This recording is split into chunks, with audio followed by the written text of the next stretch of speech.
So you should be able to see my whole setup then. And I'll be kind of zooming in and out as we're working. So we can actually start painting now. I'll stop nattering. So hopefully that makes sense. If you guys have any questions, feel free to ask them now. Just pop them in the chat box. Otherwise, we're ready to get going. So I'll just give you guys a moment to get set up. But basically, you want your reference on as close as possible to where you're working, just so it's easy to flip your eyes between reference and your painting as you're working. That's always a good way to kind of try to keep everything nice and accurate. And the first thing you're going to need in terms of paint is just some burnt umber. So a reasonable little squeeze of burnt umber onto the palette. As I say, in terms of medium, we're doing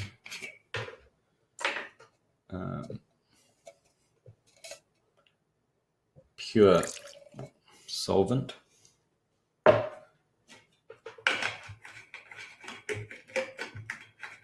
For now.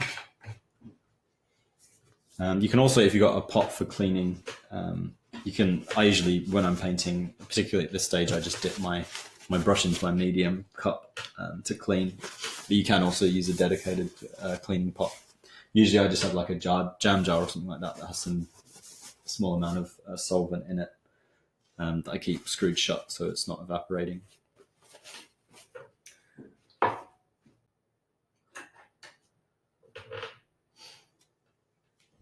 For brushes, I want you to pick your, to begin with, we'll just be using the kind of smaller bristle. So this one here. Ooh, it's holding it too low. Let's just get my autofocus working as well. Yeah, it's the one that's about this big, a smallish bristle. We'll be swapping to the larger bristles for when we're blocking in colors, but this one will be this one's good for our drawing stage. So what we're doing at the moment is called the wash drawing.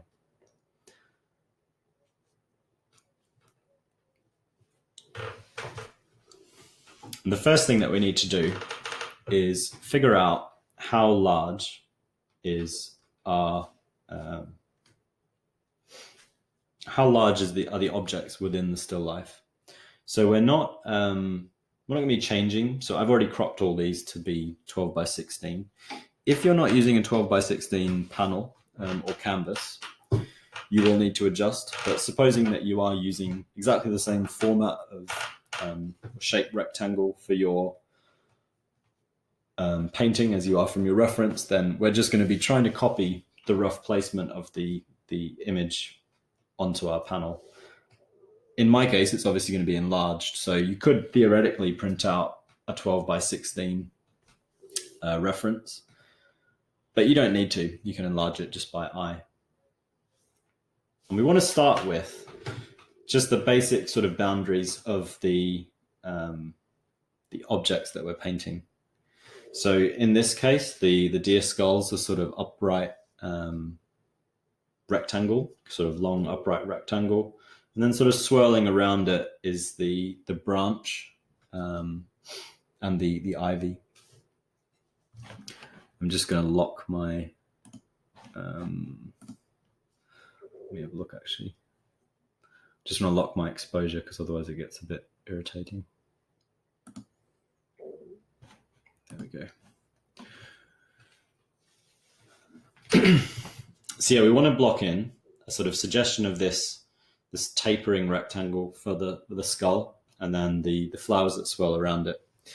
If you're working from the other references, the shapes are slightly different, so it's more of a kind of diamond shape for the little girl's face, slightly different shapes for the flowers.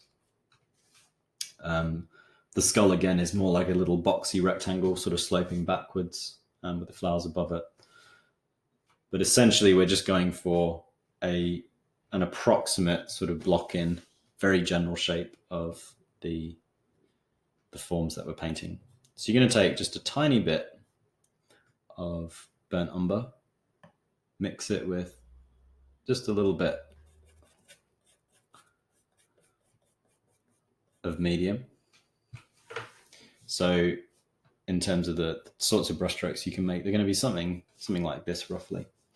For our wash drawing, we can clean things. So using the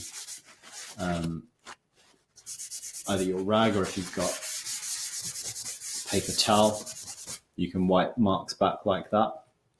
So it's easy to make corrections. And that's what I'm going to be doing as I work.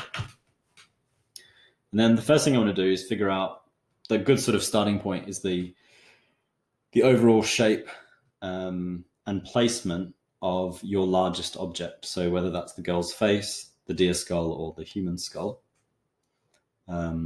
I can see that the bottom of the skull in my painting rests quite close to the bottom of the panel, but it also sits, so if this is the center line of the panel, it sits a bit to the left of the center. So I'm going to just put a little guess in that it's going to be maybe about that wide,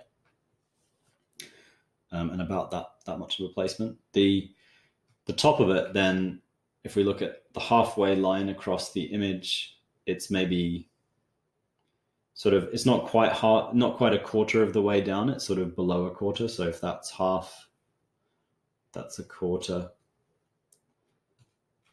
half, quarter. It's maybe sort of about here, thereabouts. And that's going to sit, that top line is going to sit just above the bottom line of the skull.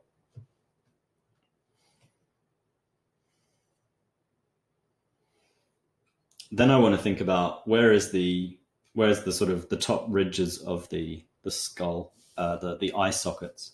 Because what happens is the skull goes outwards from the top of the skull, roughly to where the eye sockets are, and then it tapers back in. So that's a major sort of change of direction that I want to try to capture.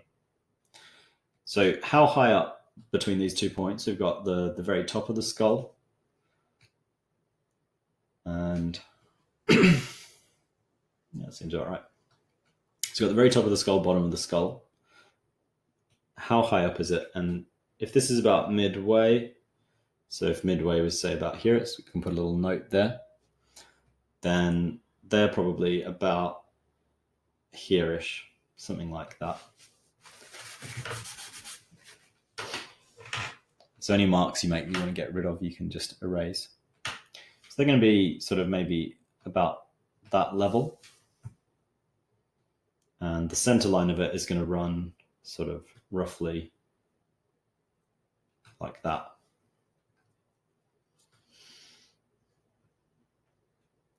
And then I want to think about, so I've got where those sort of change of direction is going to be, but how wide is my skull going to be?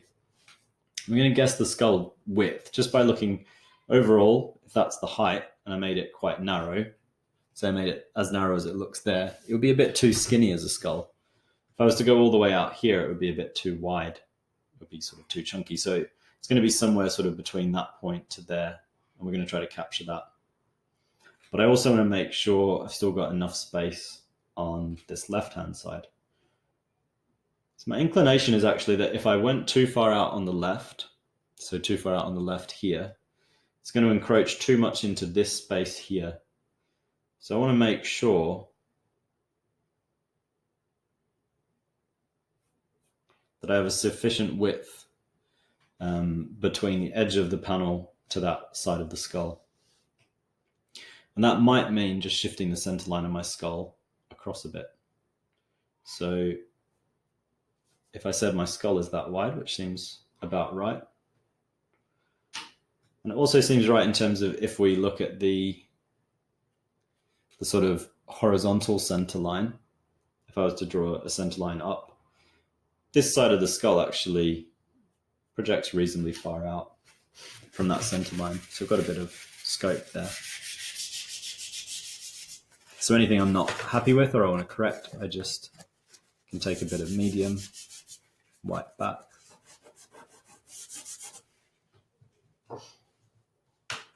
These I need to change as well, actually. So the height I was happy with, but not the center line. So center line is going to be something more like this.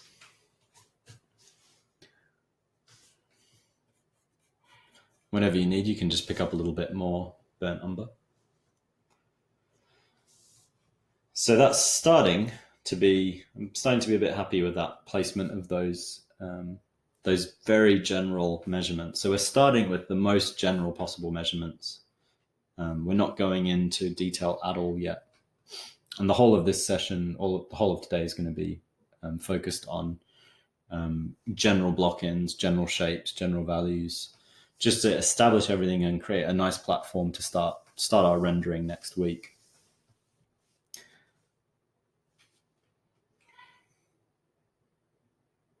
So I'm just seeing if I feel like there's enough space. I'm thinking about this negative shape.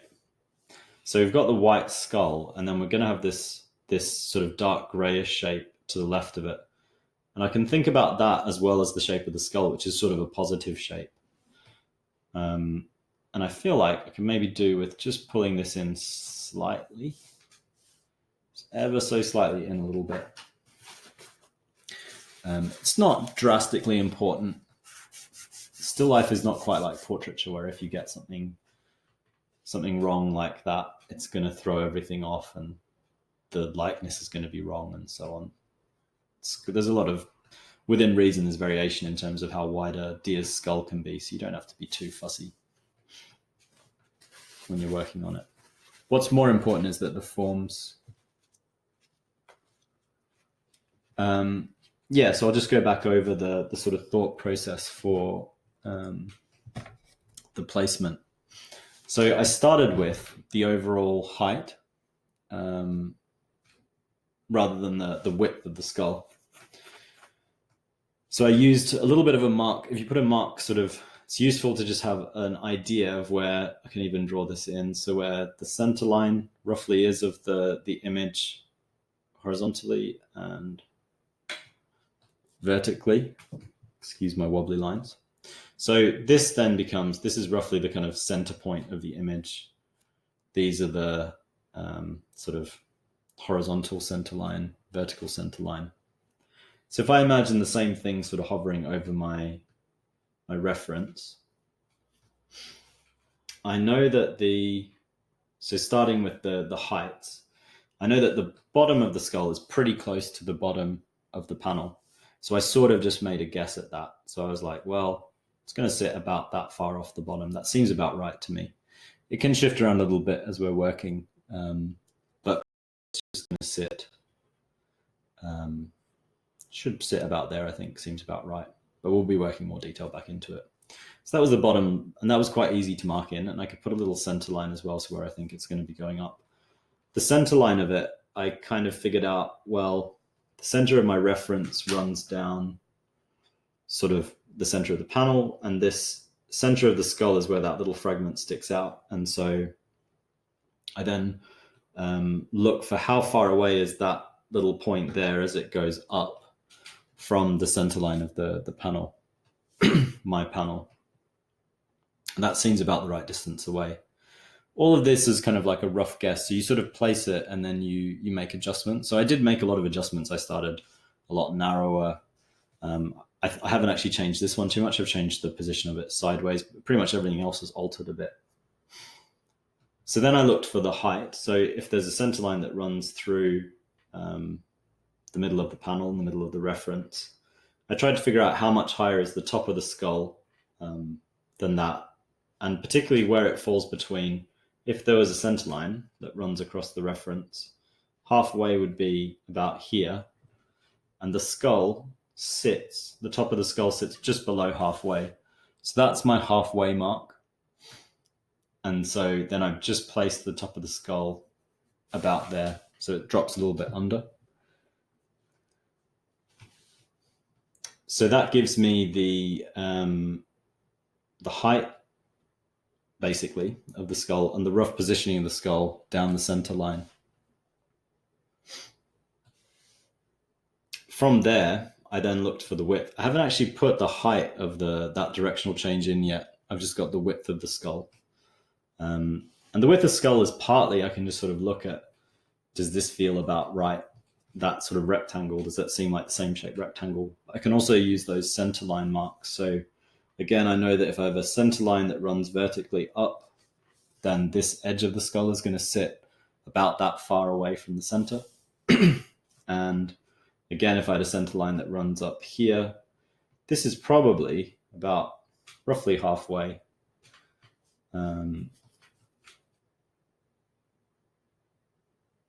Maybe a little bit over halfway. So about there seems about right. So that gives me the width. So at this stage, all I have is the height and the width of the skull. I then want to look for where is this directional change going to come in, because there's a tapering that goes down from the side of the skull towards the bottom, and then a tapering that occurs back up to the sort of cranium portion of the skull. On the right hand side, it's a little bit overlapped by the the foliage, but we'll be working on that as we get into that little bit there. So I know that the directional change, it's sort of flat through it, but we want to use these notes. The top of the eye socket is a useful point to work from. If you're working from a different reference, you want to try to find other sort of dominant directional changes. So things like the where the little face fragment kind of angles back down towards the neck, or where this leaf overlaps it to create that diamond shape. Those are the sorts of things you want to be looking for. If you're working from this skull, you can sort of simplify it to one flat line there, flat line across there, the straight line across the bottom. And you'd be thinking about how far out from the center line does the edge of the skull sit towards the right-hand side, and how far from the left-hand side of the image is the back of the skull. So going back to mine. So I know that that directional change occurs just below the center line, and really, really just below. So only maybe about this far below, something like that, it starts to angle back. On the opposite side, it's kind of flattish through that section, but it is sort of vaguely starting to angle back at that point. But we get a little bit of a curve over the top.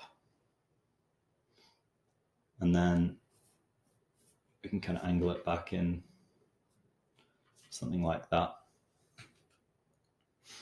So it's really like you're sketching, essentially. That's why it's called a wash drawing. So we're not quite painting yet. We'll be painting soon.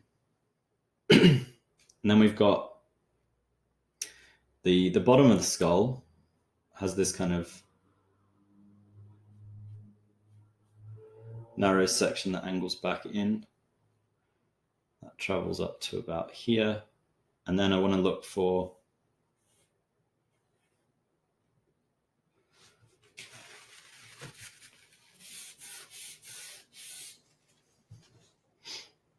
these angles. And it's okay for it to be sort of slightly smudgy at this point. We're going to be working back into it. And then, as I said, up here, we've then got, we can start to put a little bit of a suggestion of roughly, very roughly, how the those ivy leaves are kind of starting to disrupt the skull shape, because they sort of do overlap a little bit on that right-hand side.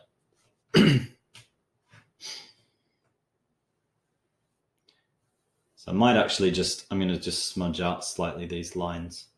It's good to keep things at this stage a little bit smudgier, a little bit washier, just because nothing's at all definite. We're going to be working over in much darker and darker paint to get the absolute details. So we're just trying to roughly block things in. But essentially, that gives us a reasonable approximation of the shape of the skull.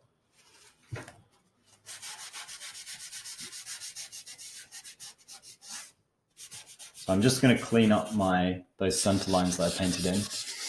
You can get rid of them fairly early because they can be a bit distracting.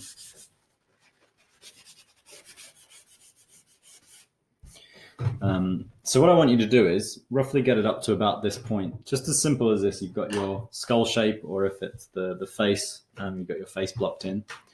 I'm just going to check in with my full workshop student, get them set up with their breakout room. So Michio, I'm going to just make a breakout room and add you to it.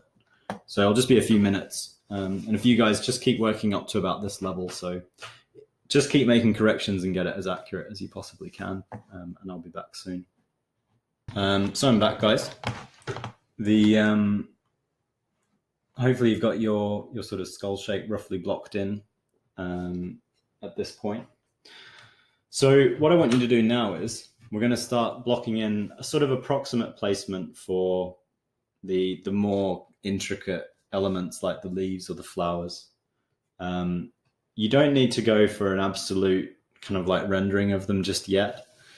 That's something that will build later into the into the sort of later stages of the paintings. Will be building detail. So mostly you just want to kind of create an approximation of their shape. So these flowers, for instance, around the skull, they can be sort of simplified into just a general sort of outline. Similar way that we approximated the shape of the skull, you can approximate the shape of the foliage. For the really small flowers, these ones, just kind of what I usually do is make a note, kind of like a really rough version of them, but you don't have to actually fully render them immediately. What's really important is you want to try to get the positioning of all of the stems correct, because sort of off the stems we can start to paint the flowers. But for now, just kind of like a little approximate, I'll do it on mine, but if you're painting a flower that's fairly complex, you can sort of simplify it into a shape like, say, like this. And then later what we'll do is we can sort of cut back into that simple shape.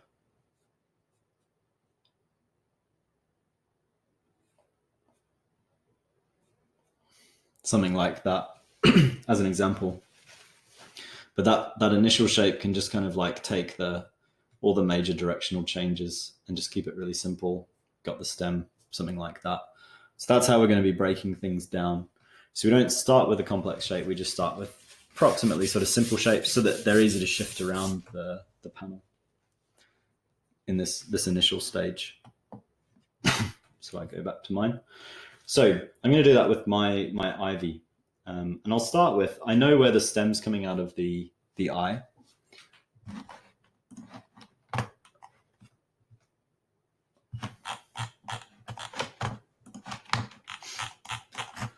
So the stem is coming out roughly below that center line, about where I put the change of direction in the first place, maybe a little bit higher. So I've got this stem wraps around here. Again, I'm going to try to primarily use straight lines to capture it.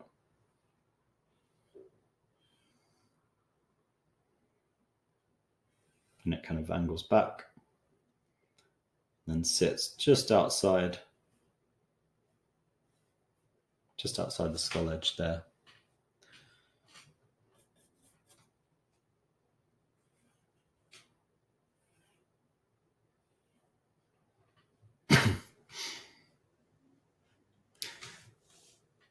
I'm going to take a little bit more. It's a bit warm today, so it's quite sticky, the paint.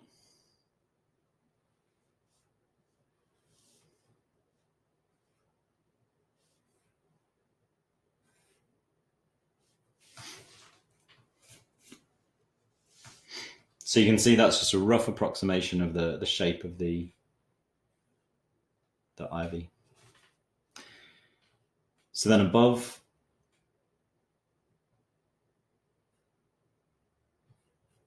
I can start to just put, as I say, really simple shapes that approximate the foliage, focusing a lot on the boundary, to the outside, anywhere where the just going to swivel this up a bit actually. Anywhere where the leaves are kind of overlapping within a larger section, I'm going to ignore for now. I'm just going to try to get the outside of them. So I know that the very top dominant sort of ivy leaf that seems the biggest sits sort of high up here, just below, about the same distance actually from the from the top of the panel as the bottom of the skull is from the bottom of the panel. So up here,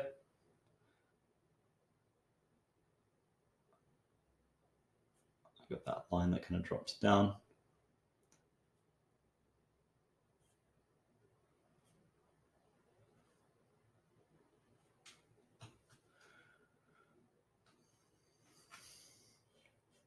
So there you get the idea of a sort of simplified version of a leaf, about that level of detail. So then below that, we're kind of starting to link everything up together. We've got a couple more leaves.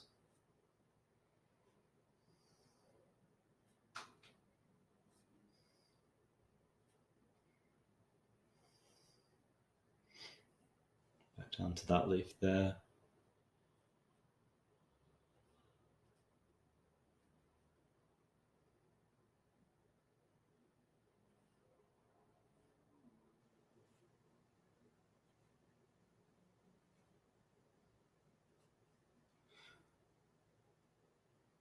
A little bit of a gap where the background shows through.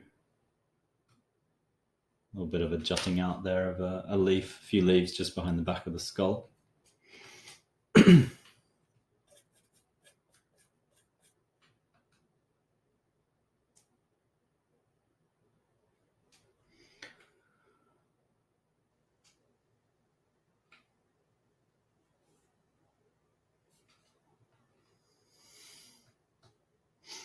So then if I start to work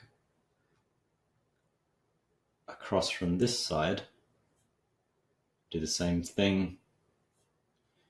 We've got this branch that drops down. So we've got a couple of these branches that drop down.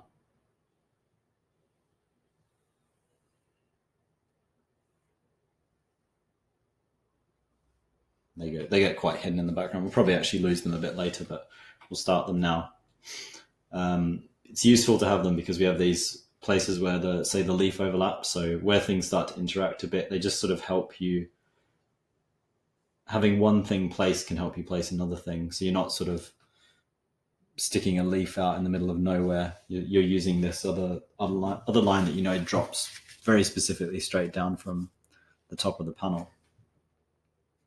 Just gives you a little bit of guidance. And you can see it's starting to get easier. The more stuff that we have blocked in, the easier it gets to block things in. It's always hardest that first stage, getting everything down. But the main thing to think about is you don't have to...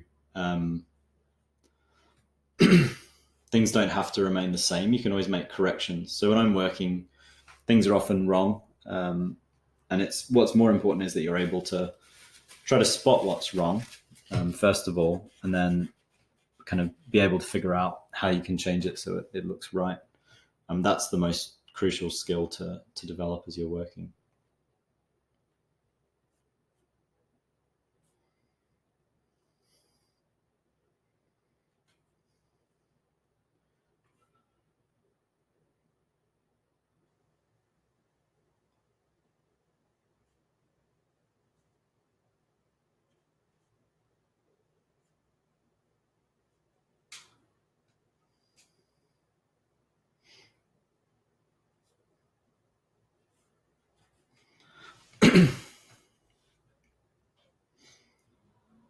So just about there. Some of my placements aren't exactly accurate. It doesn't matter too much, so long as the leaf sort of makes sense, or the flowers that you're painting sort of make sense. It doesn't have to be like a photorealistic copy. So you can shift things around, or sometimes it's nice to shift things around compositionally as well. So you might find you just like it better if you leave a particular thing out.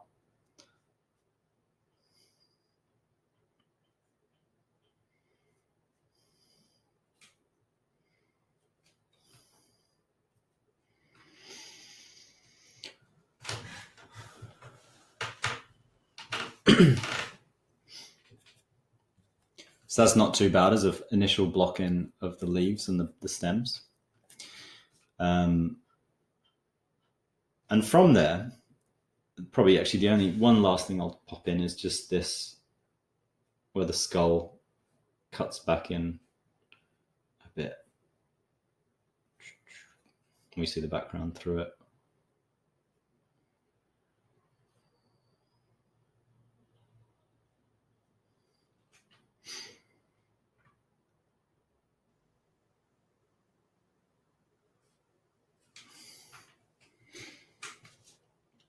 So from this point, we can start to wash in some shadows, because beyond this, it's important very quickly to get some masses blocked in when we're painting. So we're not just working specifically with line.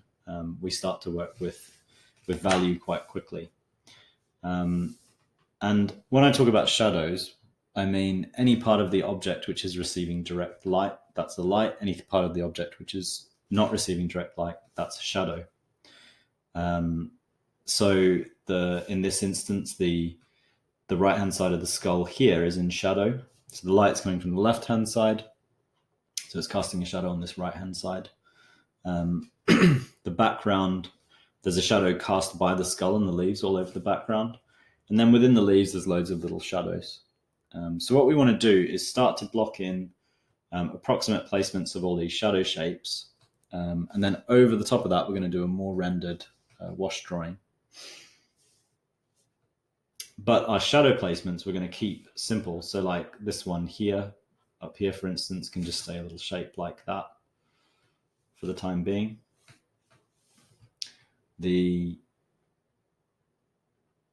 Oh, actually, one thing I left out, I just realized is I could do with these. Some of these leaves a bit more fleshed out.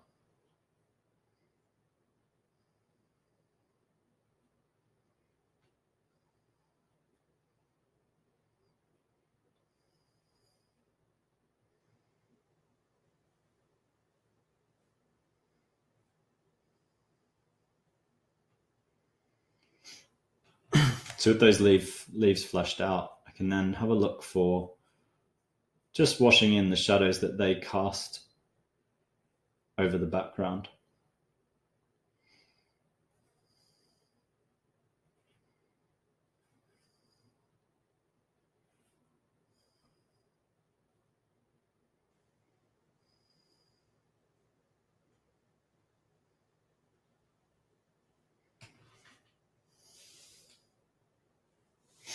So that's an approximation of the shadows. So I'm just using the flat of the brush to get these shadows in. But if you're staying washy, it'll give you scope to alter that shape a bit. So you can see you can use your kitchen roll to change shapes. So working back up here, we've got this shadow that's cast by this leaf. So you want to, as you're working, try to think about what object is casting the shadow if a shadow is being cast. So is it a particular leaf that's doing it? And we're primarily focusing on the sort of heavier shadows, anywhere that you see that's dark, not sort of lighter halftone. So refrain from kind of putting in anything that's just a halftone. We're looking for just places where the light is blocked.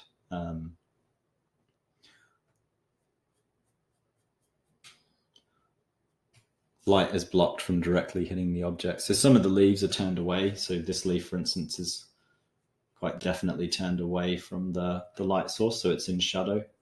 There's a leaf under it that's in shadow. A lot of the leaves are facing towards the light.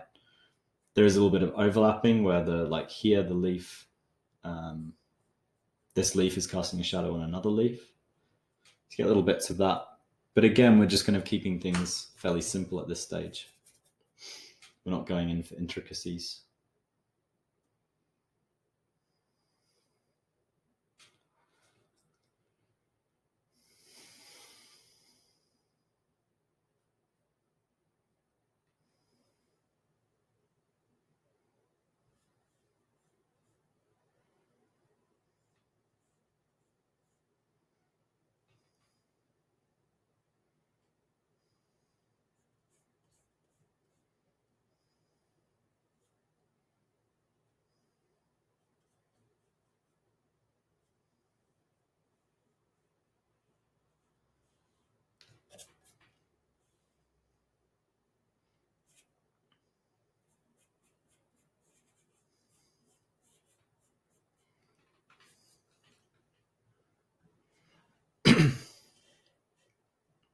So carry on working down the other side of the skull. Well, the leaves down the other side of the skull.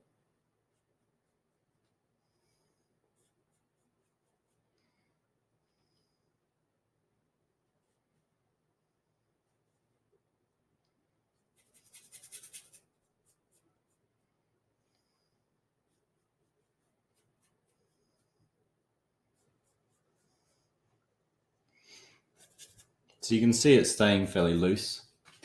I'm not too fussed about everything being super accurate at this stage. What we do is we build accuracy over a looser, more approximate beginning like this, which ideally will make you just a little bit more loose with your application. And some of these brushstrokes will be in place forever and you won't actually paint over them, or they'll show through. And it just gives a little bit more vibrancy to the piece. It can be tricky to build that up, that sort of style. But ideally, I think it's nice.